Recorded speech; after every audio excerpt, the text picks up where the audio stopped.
Hello friends, कैसे हैं आप लोग। My self advocate Manibhushan Kumar, legal and finance knowledge .money मेरा ये चैनल है। आपका इस चैनल में स्वागत है।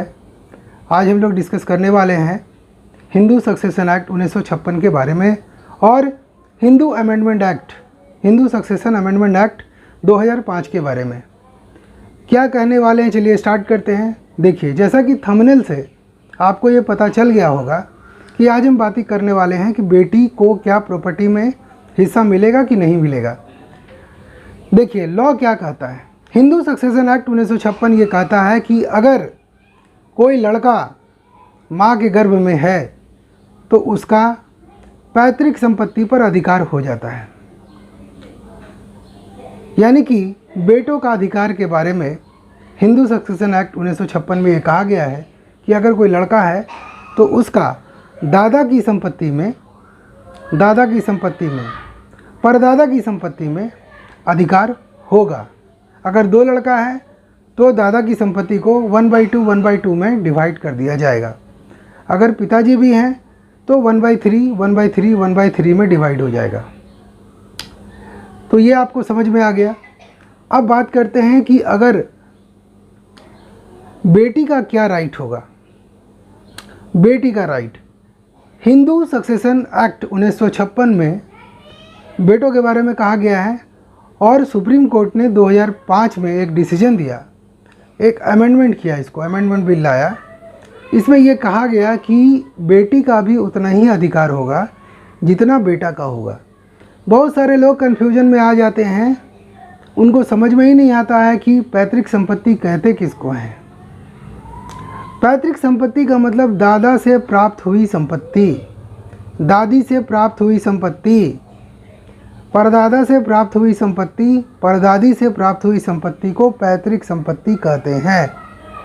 पूर्वजों की संपत्ति, उनको पैतृक संपत्ति कहते हैं।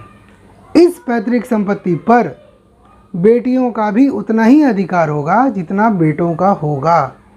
यानी कि अगर आपकी 2 बेटे और 2 बेटियां हैं तो आपकी जो भी पैतृक संपत्ति होगी वो 1/4 भाग, 1/4 भाग, 1/4 भाग, 1/4 भाग में 1/4 में डिवाइड हो जाएगी। मान लीजिए आपके पास 40 कट्ठा ज़मीन है तो 10 कट्ठा एक बेटे को, 10 कट्ठा दूसरे बेटे को, 10 कट्ठा तीसरी बेटी को, चौथी को भी 10 कट्ठा मिलेगा। 40 कट्ठा पूरा का पूरा बट जाएगा। यानी कि अब बेटी को ये प्रॉपर्टी प्राप्त करने के लिए क्या करना होगा। बेटी को ये प्रॉपर्टी प्राप्त करने के लिए सबसे पहले कोर्ट जाना होगा और कोर्ट जाकर वहाँ पार्टीशन सूट यानी कि बंटवारानामा फाइल करना होगा। अगर बेटी बंटवारानामा फाइल करती है तो कोर्ट से उन सभी भाइयों को नोटिस जाएगा और कोर्ट के माध्यम से ही बंटवारा हो जाएगा। आपको एक अच्छे वकील की तलाश होगी। आप एक अच्छे वकील को अपना घर का पेपर दिखाएं, ज़मीन का पेपर दिखाएं और बंटवारा करवा लें। कोर्ट के माध्यम से आपको यह अधिकार मिल जाएगा। तो ये मैंने बेटियों के हक के बारे में बात की। अब मैं बेटों के बारे में बात करता हूँ। देखिए, एक पिता के पास मान लीजिए 10 लाख रुपए हैं। 5 लाख रुपया वो बेटी की शादी में खर्च कर देता है और 5 लाख रुपए का वो ज़मीन खरीद लेता है। तो उसका जो इनकम है वो 2 भाग में बट गया। एक बेटी को चला गया, एक बेटे को चला गया। अब क्या हुआ, हिंदू सक्सेशन एक्ट 1956 को अमेंड करके 2005 आ गया और 5 लाख रुपया जो आपके पिताश्री ने लगाए थे उस ज़मीन में या उस घर में, समय के चेंज होने के कारण वो 5 लाख 50 लाख बन गया। मतलब आपके ज़मीन का, अपने घर का वैल्यू जो है वो बढ़ गया। अब इसमें क्या होगा। अब बेटी को तो ये पता चल गया कि हाँ भाई, मेरा इस घर पर अधिकार है, मेरे इस प्रॉपर्टी पर अधिकार है, मेरा भाई क्यों नहीं देगा। तो जहाँ लालच की बात आ जाती है वहाँ भाई बहन का रिश्ता भी खत्म हो जाता है। बेटी ये नहीं सोचती है कि पिताजी ने पहले मेरे ऊपर खर्च किए हैं। बेटी ये सोचती है कि पिताजी का जो अर्जित किया हुआ संपत्ति है वो सिर्फ मेरा भाई क्यों लेगा। मतलब उसको डबल बेनिफिट चाहिए। तो इसीलिए अब वो क्या करेगी, अब वो जाकर के बंटवारानामा फाइल करेगी और आपकी जो घर है, आपके जो दुकान है, आपका जो कॉमर्शियल प्लॉट है, आपका एग्रीकल्चर प्लॉट है, उस पर वो अपना बंटवारा करवा लेगी। और इसमें दामाद की भूमिका जो होती है वो सर्वोत्तम होती है। तो अब आपको इससे बचने के लिए क्या करना चाहिए? आपको इससे बचने के लिए, अगर आपकी पैतृक संपत्ति है तो आप इसमें कुछ नहीं कर सकते हैं, बिल्कुल कुछ नहीं कर सकते हैं, वो तो बटेगा ही बटेगा। लेकिन अगर आपके दादा जिंदा हैं, आपके परदादा जिंदा अगर हैं, तो आप उनसे वसीयत करवा सकते हैं। वसीयत करने का अधिकार उसी को होगा जो उस प्रॉपर्टी को ख़रीदा होगा। यानी कि अगर आपके परदादा ने वो प्रॉपर्टी खरीदी या परदादा आपके ज़िंदा हैं, तो वो आपके नाम से वसीयत कर सकते हैं और उस वसीयत का रजिस्ट्री ऑफिस में जाकर के रजिस्ट्री करा लीजिए। मेरा अगला वीडियो आने वाला है कि वसीयत की रजिस्ट्री मैं कैसे कराऊं, तो उसके बारे में मैं आपको डिटेल से बताऊंगा। तो है ना, तो क्या बेटियों का अधिकार मेरे प्रॉपर्टी पर होगा? 100% होगा। अगर वो चाहेंगी तो उस प्रॉपर्टी पर वो अधिकार ले सकती हैं। पैतृक संपत्ति पर अधिकार उनका 100% होगा। 100% का मतलब ये नहीं है कि सारा का सारा ज़मीन वो लेके चली जाएगी। मेरा कहने का मतलब ये है कि जैसे आप 4 भाई बहन हैं, 2 भाई 2 बहन हैं, तो आपकी पैतृक संपत्ति 1/4 में बट जाएगी। अगर आपके पिताजी जीवित हैं तो 1/5 हो जाएगा। ये मेरा कहने का मतलब है। अब है कि अगर कोई संपत्ति आपके मदर के नाम से है या आपके फादर के नाम से है, अगर वो जीवित हैं, तो वो संपत्ति वो जिसे चाहें उसे दे सकते हैं। उस पर किसी का अधिकार नहीं है, ना बेटे का अधिकार है ना बेटी का अधिकार है। परंतु वो संपत्ति वो खरीदे हैं। अगर उन्होंने अपने पैसे से वो संपत्ति को खरीदा है तो उस पर ना बेटी का अधिकार है ना बेटा का अधिकार है। लेकिन अगर वो संपत्ति खरीद कर एक्सपायर कर गए बिना वसीयत बनाए, तो वो संपत्ति जो है बेटा और बेटी में बराबर बराबर बट जाएगा।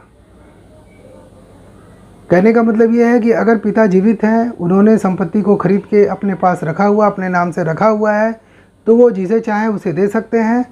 लेकिन अगर वो संपत्ति पिताजी ने खरीदा है, वो एक्सपायर कर गए थे, जैसे ही वो एक्सपायर कर गए, उस प्रॉपर्टी पर बेटा और बेटी का आधे आधे का अधिकार हो जाएगा।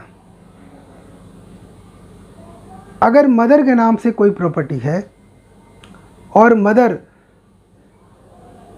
जिसे चाहे उसे दे सकती है, लेकिन अगर मदर एक्सपायर कर जाती है बिना वसीयत बनाए, तो वो संपत्ति जो है वो बेटा और बेटी में बराबर बराबर बट जाएगा।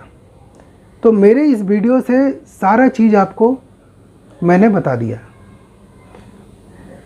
अब है कि अगर आपकी बहनों से अच्छा पटता है, अगर आपके गुड फेथ में है, तो समय बदलने से पहले उनसे 1000 रुपये के स्टैम्प पेपर पर हक त्याग वो लिख करके देंगे, मेरा नाम ये है, मेरे पिताजी का नाम ये है या मेरे पति का नाम ये है, मैं स्वेच्छा से अपनी पैतृक संपत्ति का त्याग करती हूँ, अपना हिस्सा मैं छोड़ती हूँ।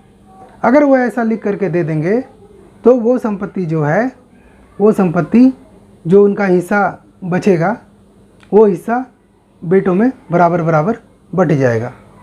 उसको बोलते हैं हक त्याग करना, अपना अधिकार छोड़ना। लेकिन अगर आपको ऐसा लग रहा है कि जो प्रॉपर्टी आपने ख़रीदा है, आपके पिताजी ने ख़रीदा है, माताजी ने ख़रीदा है और वो एक्सपायर हो गए हैं या एक्सपायर होने वाले हैं या कभी भी हो सकते हैं, क्योंकि समय का, मृत्यु का कोई भरोसा नहीं है, तो अगर उस प्रॉपर्टी को आप बचाना चाहते हैं तो एक वसीयत आप ज़रूर उनसे बनवा लें। वसीयत उनसे बनवा लें और वसीयत की रजिस्ट्री भी करा लें। उसके बाद उस प्रॉपर्टी पर जिसके नाम से वसीयत बनाया गया है सिर्फ उसी को वो प्रॉपर्टी मिलेगा, बाकी लोगों को वो प्रॉपर्टी नहीं मिलेगा। लेकिन वसीयत के लिए ये ज़रूरी नहीं है कि वसीयत की रजिस्ट्री होनी चाहिए।